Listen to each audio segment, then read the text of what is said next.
মিনাসান কননিচিওয়া।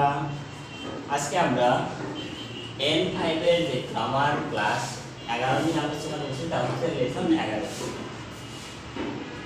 এই অধ্যায়ে আমাদের কাউন্টিং সম্পর্কে বিস্তারিত আলোচনা করা হয়েছে। জাপানিজদের কাউন্টিং এর বেশ কিছু ধারাবাহিকতা রয়েছে, যেমন মানুষ গণনা, মেশিন গণনা, পাতলা জিনিস গণনা, কয়বার গণনা, মিনিট, ঘন্টা, দিন, সপ্তাহ, মাস, বছর, এগুলো কিভাবে গণনা করতে হয় এবং কি দিয়ে কিভাবে গণনা করতে হয় তার কিছু উদাহরণ দেখব।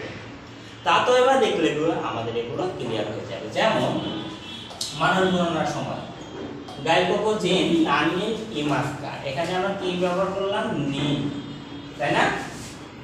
এরপর দাই দিয়ে মেশিন জাতীয় গণনা, ক্রোমা গা নান দাই আরিমাসকা, মেশিন গাড়ি কয়টা আছে। মাই হচ্ছে পাতলা জিনিস গণনার ক্ষেত্রে। নি মাই, এখানে নি মাই পেজি মিতে বলেছে। 2 নম্বর পেজ দেখো দয়া করে। কাই, কাই হচ্ছে বাঘ। রোগ কাই, সান কাই ইয়ন্দে বলেছে। এই যে কাই, কাই হচ্ছে বাঘ। 3 বার পড়ো দয়া করে। ফোন, ফোন হচ্ছে মিনিট। গো ফোন ইয়ন্দে বলেছে, 5 মিনিট পড়ো দয়া করে। জিকান ঘন্টা। ইসি জিকান মাইনি হিমাস্তা, 1 ঘন্টা পূর্বে এসেছিলাম বা 1 ঘন্টা আগে এসেছিলাম। নিশি, নিশি হচ্ছে দিন বা তারিখ।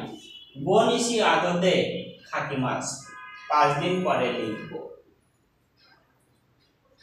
এরপর শুকান হচ্ছে সপ্তাহ। এই শুকান নি নান টাইপের কেসি মাসকা, 1 সপ্তাহে কয়বার পড়ালেখা করো। তারপর কাগেসু হচ্ছে মাস।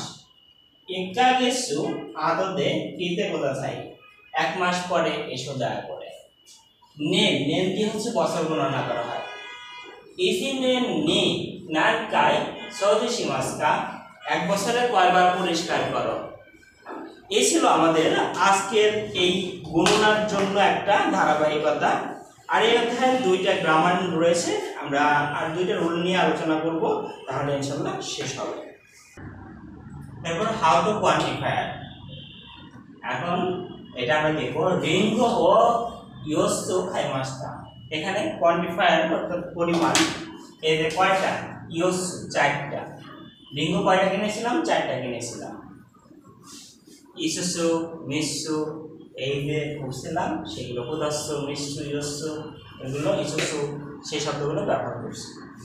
মেকানো একুসু খাইমাস্তা, এটা প্রশ্ন করতে যে মেকান কয়টা কিনেছিলে, কমলা কয়টা কিনেছিলে। দোনো পুরাই খাখাই মাছটা, কত সময় ব্যয় হবে, এটা হচ্ছে দোনো পুরাই দিয়ে। দোনো পুরাই খাখারি মাছটা, কত সময় লাগবে, কত সময় ব্যয় হবে।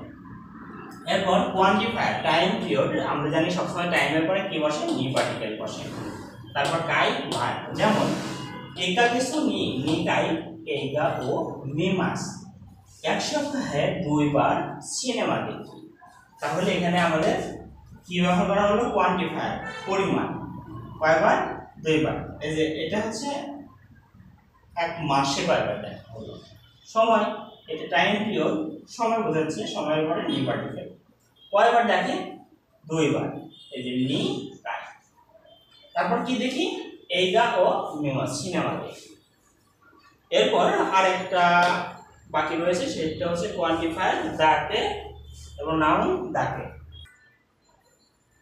কোয়ান্টিফায়ারের পর দাকে, নাউনের পরেও দাকে। এই দাকে মানে হচ্ছে শুধু। যেমন ইয়াসুমি ওয়া নিশিওবি দাকে দেশ, ছুটি রবিবার শুধু। যে আমরা বলি তোমার ছুটি কয়দিন? শুধু 1 দিনের ছুটি, শুধু 1 দিনের ছুটি। এই যে পরিমাণ, কতটুকু সময়, সময়কে পিরিয়ডকে ছোট করে বোঝানো, এটাই হচ্ছে দাকে। শুধু 1 দিনের ছুটি, শুধু 5 দিন থাকবো, শুধু 3 দিন থাকবো, এই কথাটা বোঝাইতে দাকে ব্যবহার করা হবে। সেটা নাউনের সাথেও হতে পারে, সেটা কোয়ান্টিফায়ারের পরেও হতে পারে।